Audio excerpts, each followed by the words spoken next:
Throughout the ages, architects and engineers have designed and built the great structures that have made our world and withstood the test of time. Hi, I'm Ed Asner. Welcome to Architects and Engineers. Let's look now at modern steel frame buildings. This is the Empire State Building, a marvel of modern architecture. It was built to last. Architects and engineers of today use computers to design and engineer buildings that will endure the forces of nature, such as earthquakes, fires, and hurricanes. This modern skyscraper was also built to last.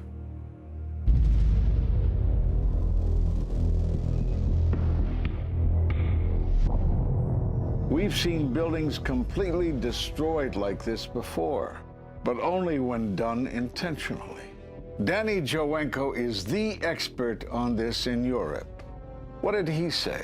Dit is controlled demolition. Zeker weten. Zeker weten. Er is nagesprongen. Dit is in opdracht gebeurd. Dit heeft een team gedaan van experts. Let's compare.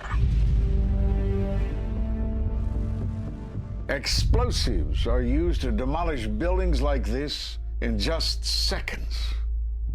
Okay, so it's a controlled demolition. What's the problem with that? Well, it happened on the afternoon of 9/11 at the World Trade Center. Let's just think about this. Controlled demolitions cannot be engineered and rigged in a day. It takes months.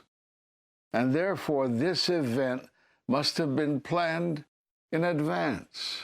You hear that? Keep your eye on that building as they coming down. The building is about to blow up. Moving back. We are walking back. There's a building about to blow up. Did they actually use the word brought down, and who was it that was telling you this? The fire department, and they did use the word, we're going to have to bring it down. And these people heard explosions. We heard this sound that sounded like a clap of thunder. It looked like there was a shock wave ripping through the building, and the windows all busted out. About a second later, the bottom floor caves out. The building followed after that. He takes his hand off, and you hear 3, 2, 1, and it was boom, boom, boom, boom, boom. And these reporters recognized it as a controlled demolition. And I turned in time to see what looked like a skyscraper implosion. It looked like it had been done by a demolition crew. The whole thing just collapsing down on itself. For the third time today, it's reminiscent of those pictures we've all seen too much on television before, when a building was deliberately destroyed by well-placed dynamite to knock it down. It was almost as if it were a planned implosion. It just pancaked. So what's the problem if this was a planned demolition? Well, we are told by government agencies that this building came down as a result of normal office fires. The National Institute of Standards and Technology produced their final report in 2008. World Trade Center 7 collapsed because of fires fueled by office furnishings. It did not collapse from explosives or from fuel oil fires.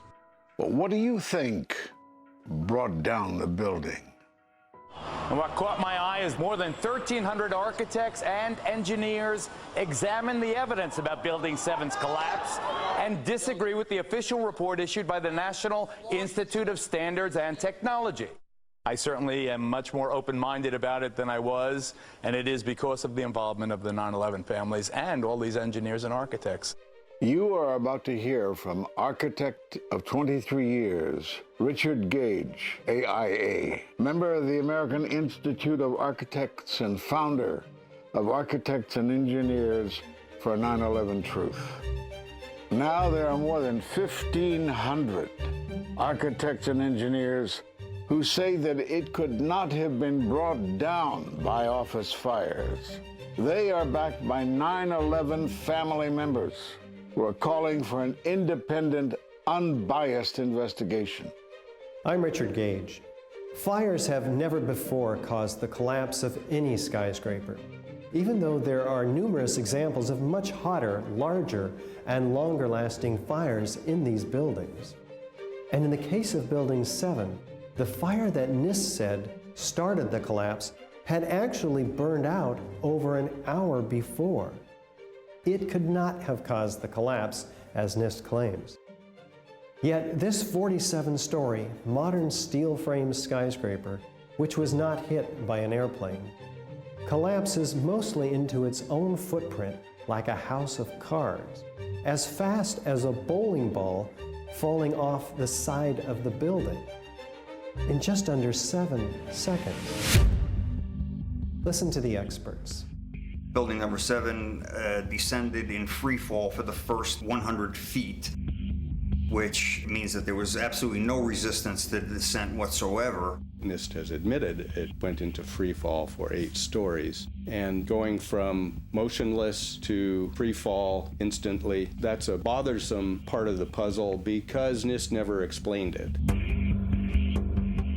We've got a building that came down in its own footprint, so all of the columns really needed to be severed at the same time in order for that structure to fall the way that we saw. The symmetry is the smoking gun.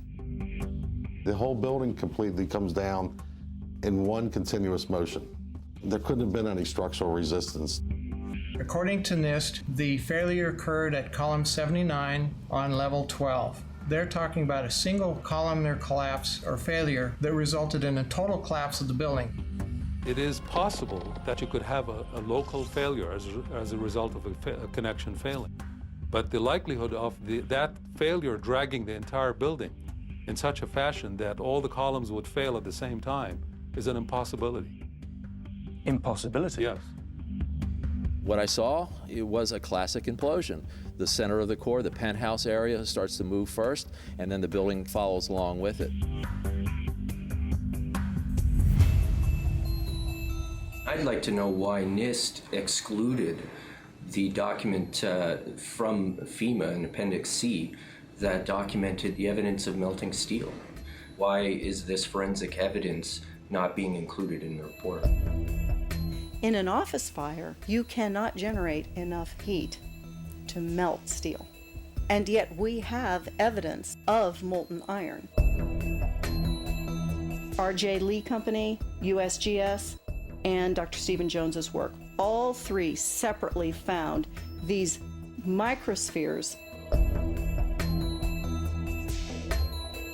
In the dust, we found what we characterize as unreacted thermitic material in the shape of some very tiny red-gray chips, which have different properties, and in the reaction they produce molten iron, which is the prime indication of a thermitic reaction. And such a reaction can be used to destroy steel structures.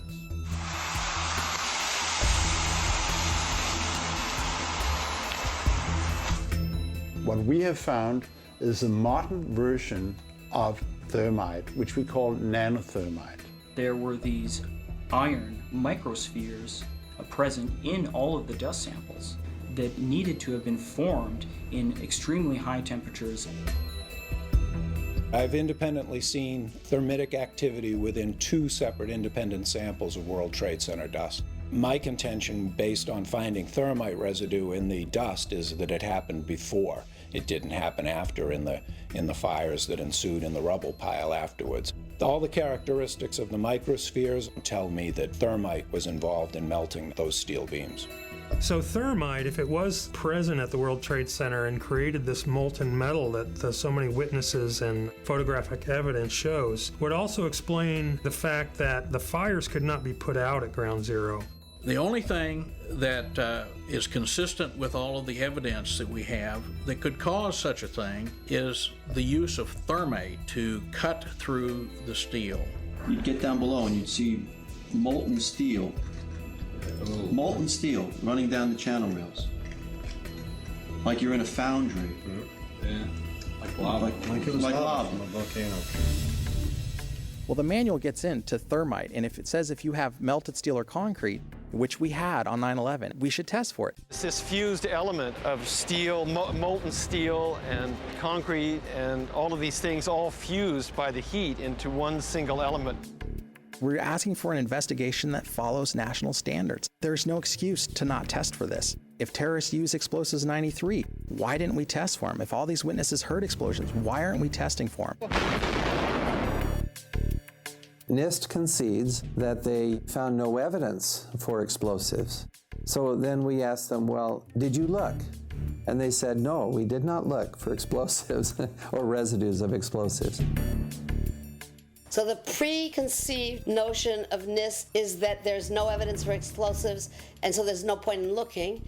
That is the most unscientific thing that you can possibly think of, not to look because you don't expect to find evidence, and in fact the evidence is overwhelming. They state these conclusions for which there's virtually no evidence, and then they ignore conclusions that can be drawn from the evidence. The Freedom of Information Act request to NIST was denied with the claim that releasing this data might jeopardize public safety. How could it possibly jeopardize public safety? The destruction of evidence was a criminal act in itself. It was already being carted away and destroyed when the FEMA investigators got there about a month after September 11th. You can't do science when you are deprived of the evidence and when your hypothesis is the least valid instead of the most likely. When the most likely hypothesis in the case of Building 7 wasn't even mentioned. This is not science. The scientific forensic evidence, ignored by NIST, but carefully reviewed by teams of technical professionals, corroborates the hypothesis of explosive controlled demolition. We've traveled to 21 foreign countries and 32 American cities, bringing this evidence to the attention of the public. And we're backed by 9/11 family members and other concerned citizens who are calling for an independent, unbiased investigation. I'm a family member trying to find out the answers to the murder of 3,000 plus people. The bottom line is that it needs to be investigated properly. Please look at architects and engineers. People all around the world, scientists all around the world are questioning this. And there's some deep, deep explaining to do. It took some kind of consciousness raising on my part before I was willing to look at the possibilities. And really, you need to go where the evidence leads. As an engineer, and I have 3 degrees in engineering, I signed that petition for architects and engineers for 9/11 truth some time ago because the American people absolutely need the truth of 9/11. Look at the evidence. In fact, I'll say this very categorically. Any reasonable person who looks at the evidence that's been brought forward has got to come away with the feeling that something has to be done, a real investigation has to be put forward. We will never heal. This country will never, ever, ever forget that day. We have to demand a new investigation. I want justice here. The country owns this. We were all victims. You all should want answers. It's not just ours, not just mine. We all lost something that day. It's distressing for everyone to come to terms with this evidence, but we must pursue the truth wherever it leads. Look at the evidence and decide for yourself.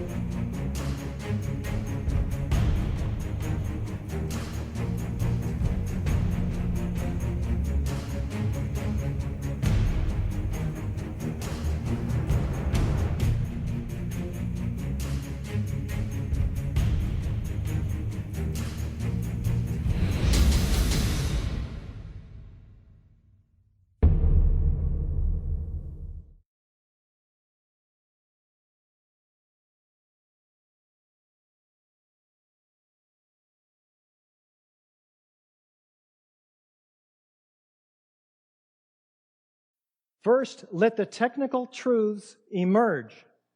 Then, if necessary, cope with the inevitable conspiracy and other questions. Controlled demolitions can be engineered in many different ways. NIST, the National Institute of Standards and Technology, claims they found no evidence for explosive demolition of the Twin Towers. Later, they admit that they never looked for it. Architects, engineers, scientists, and many others looked for it, and it was not hard to find. And we make some predictions, and we test those predictions and those assumptions with experiments. Objective, verifiable, repeatable experiments. We analyze the results and we draw conclusions.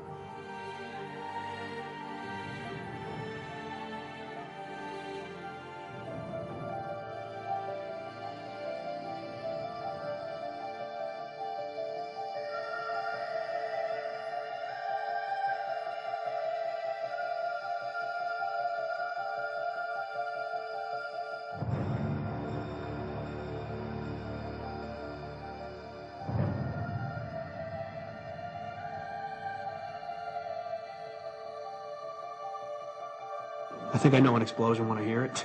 And what sounded like a countdown.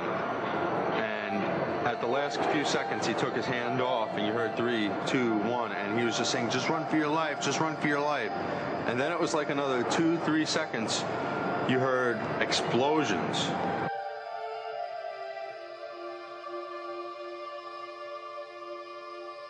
For the third time today, it's reminiscent of those pictures we've all seen too much on television before, when a building was deliberately destroyed by well-placed dynamite to knock it down. What was the report title? Final Report on the Collapse of the World Trade Center Twin Towers. Probably should have called it Final Report on the Initiation of Collapse. This all goes to support the hypothesis of controlled demolition. It's proof beyond a reasonable doubt.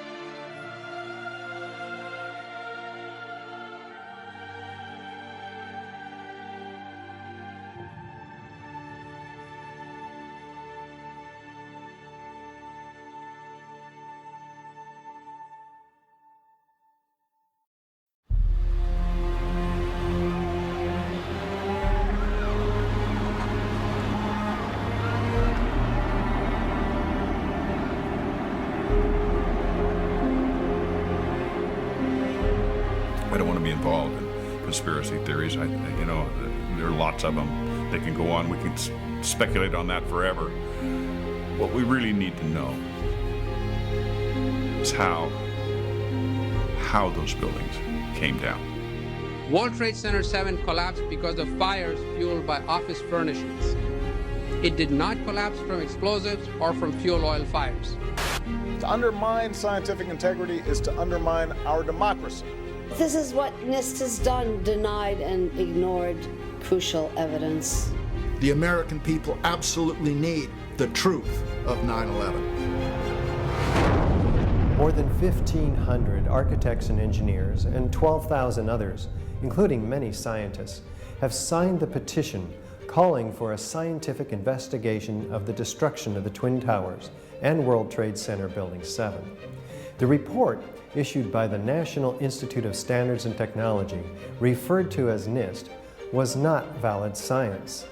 They're talking about a single columnar collapse or failure that resulted in a total collapse of the building. Building number 7 descended in free fall for the first 100 feet, which means that there was absolutely no resistance to the descent whatsoever.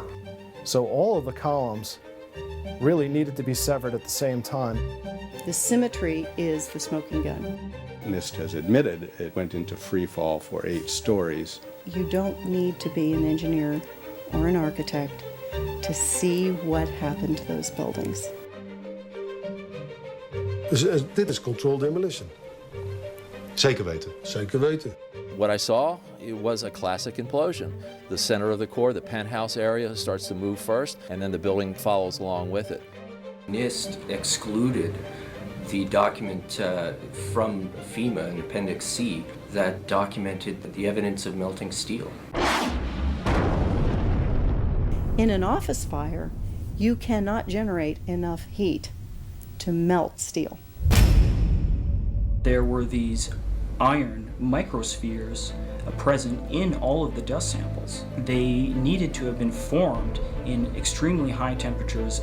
All the characteristics of the microspheres, along with what I see in the attack of the beams that were actually found, tell me that thermite was involved in melting those steel beams. In the dust, what we have found is a modern version of thermite, which we call nanothermite. NIST concedes that they found no evidence for explosives. So then we asked them, well, did you look? And they said, no, we did not look for explosives or residues of explosives. And in fact, the evidence is overwhelming that these red-grade crystals are very high-temperature incendiaries. And we have watched as scientific integrity has been undermined and scientific research politicized in an effort to advance predetermined ideological agendas.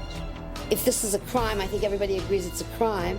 Evidence was removed from the scene of the crime. You can't do science when you are deprived of the evidence and when your hypothesis is the least valid instead of the most likely. When the most likely hypothesis in the case of Building 7 wasn't even mentioned. This is not science.